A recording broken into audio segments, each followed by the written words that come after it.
Welcome to High Quality Trades. In today's video, we will be going over the SPY, the triple Qs, all of the mega cap stocks, AMD, Snowflake, and AFRM stock. So let's start this video off here on the SPY's 4-hour time frame. So today,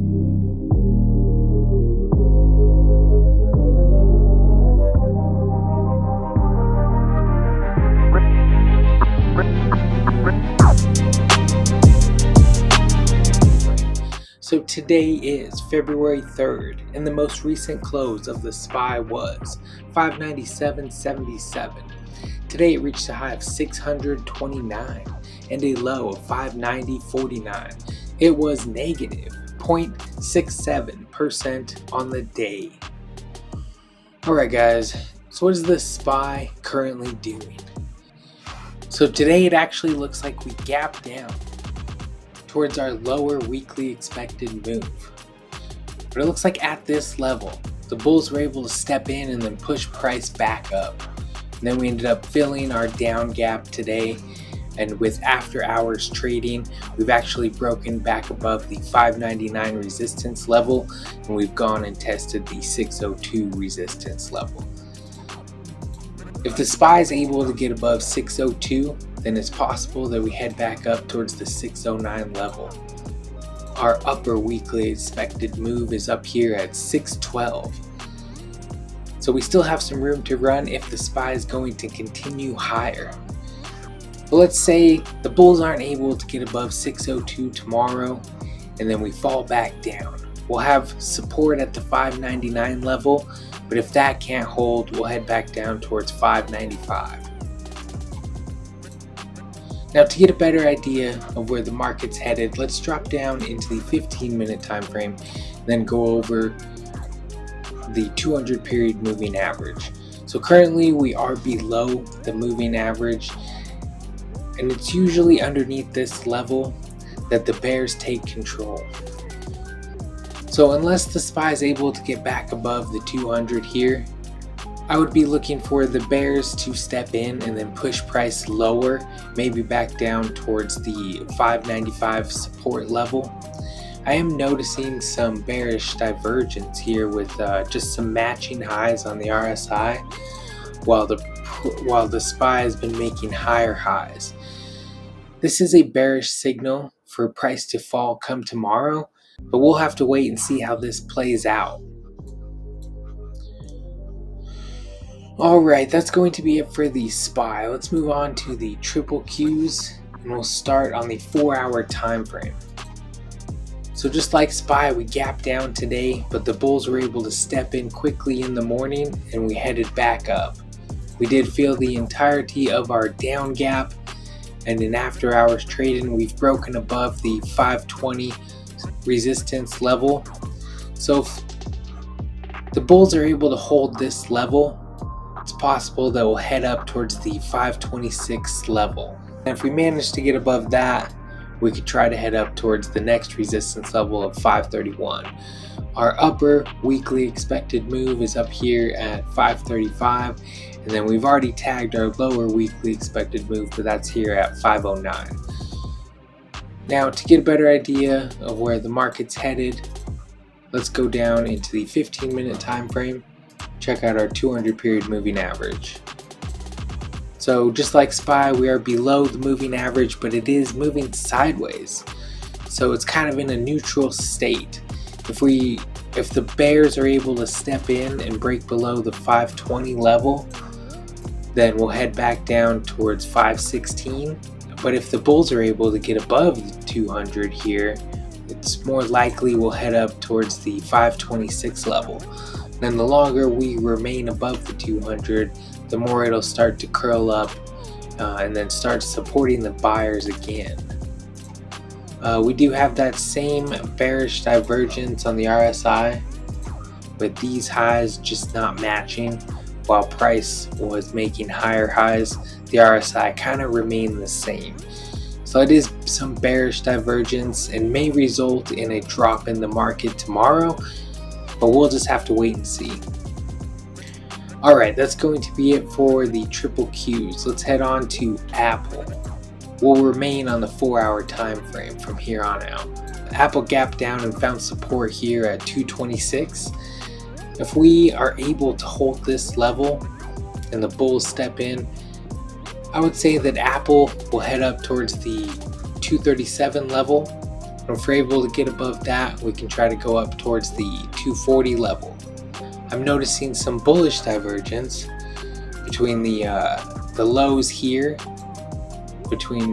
So we have a low and a higher low currently, but the RSI has actually made a lower low between these two lows. So it's actually some bullish divergence, and it may result in a push higher on Apple come tomorrow. If this bullish divergence plays out, I'd be looking for Apple to head up towards the 237 level. Alrighty, let's go on to Facebook.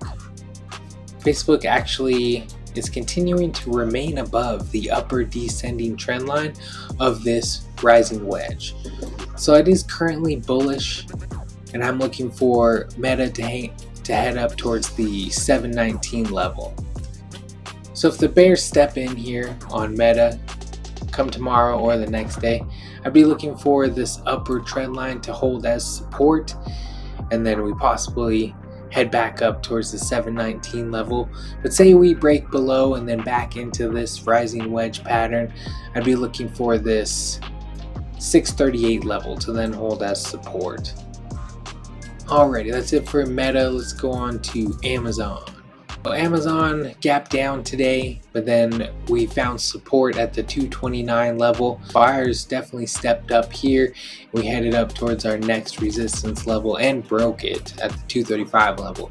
Now we are finding resistance at this trend line here, and actually I would be looking for Amazon to break above this trend line tomorrow, and if it did, then I'd like to at least play it up to the 241 level, if not higher. Let's move on to Google.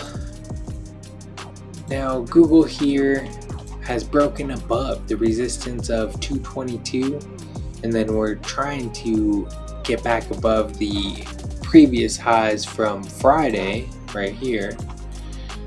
Now if Google's able to break above those highs, well, we have earnings tomorrow as well, so after hours. So I'd actually wait until we get some earnings and then see what happens. Right now, I really don't have a direction. I know the break of this pennant pattern is bullish, but I know actually we're also finding resistance at this trend line back from the previous all-time highs. So if this trend line holds as resistance, I'd expect Google to actually fall back down. Alright, let's move on to Microsoft. Microsoft just continues to make lower lows after their earnings. We are in the oversold territory here on the RSI, so I would say a bounce is most likely coming. If we remain above this 412 level, then I'd expect Microsoft to head up towards 421, and then if we broke above that level, we'd probably head up towards the 200 period here on the 4-hour. Okay, let's move on to NVDA. So in after hours, we did push up and fill our down gap from today. So that is sort of bullish. We do have a bullish divergence on the RSI. So I am kind of looking for NVIDIA to at least head up towards this trend line, and then see if this acts as resistance maybe, and then we fall back down. But it would be a bullish signal if NVIDIA was able to break above this trend line. We might then head up towards this other gap from last Monday. Alright, let's move on to Netflix. Nothing really going on. It's still kind of flagging out. I'm leaning more to the upside on this one, but depending on which way this one breaks, I mean, we'll have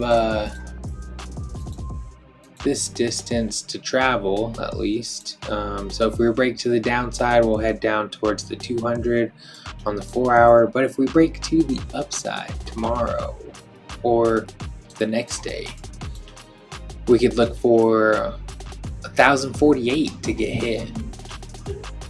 Alrighty, let's move on to Tesla. Tesla did gap down today, but it found support at the 380 level. So if Tesla's able to break above 392 as resistance, then we should head up towards this trend line. And then if we're able to break that, I'd expect Tesla to head up towards the 425 level. But if we find resistance again at this trend line, and we see Tesla not able to break above that, then we'd fall back down towards the 392 level, and we could head down towards 380 again. Alright, let's move on to AMD. So AMD actually seems to be in a falling wedge pattern, as I've got this upper descending trend line and then this lower sort of support trend line here.